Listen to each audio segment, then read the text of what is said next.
Hi అండి. ఇప్పుడు మీకు చూపిస్తుంది డీమార్ట్ అండి. నేనైతే డీమార్ట్‌కెళ్ళాను. నేనక్కడ ఏం కొన్నాను, ఏంటి అన్న దాని విషయం కంటే, అసలు ఈ డీమార్ట్‌కి వచ్చాక మన పరిస్థితి ఏంటో ఇప్పుడు మీకు వివరిస్తాను.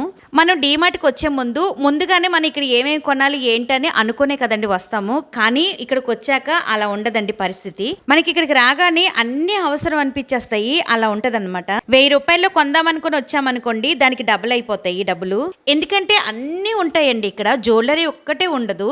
ఒకవేళ మనం తీసుకోవాలనుకున్నది తీసుకోలేదనుకోండి, మళ్ళీ వచ్చేసరికి రేటు పెరిగిపోతదేమో, లేకపోతే ఇలాంటిదే మళ్ళీ ఉండదేమో అని అనుకొని తీసేసుకుంటాము. నాకు అలాగే అయిందండి. అంతకు ముందు నేను ఒక స్టూల్ చూశాను. అది 300 ఉండేది. అబ్బా అంత రేట్ తర్వాత తీసుకుందాం అనుకున్నాను. ఆ తర్వాత అది రూ. 450 అయిందండి. అప్పుడు కూడా తీసుకోలేదు.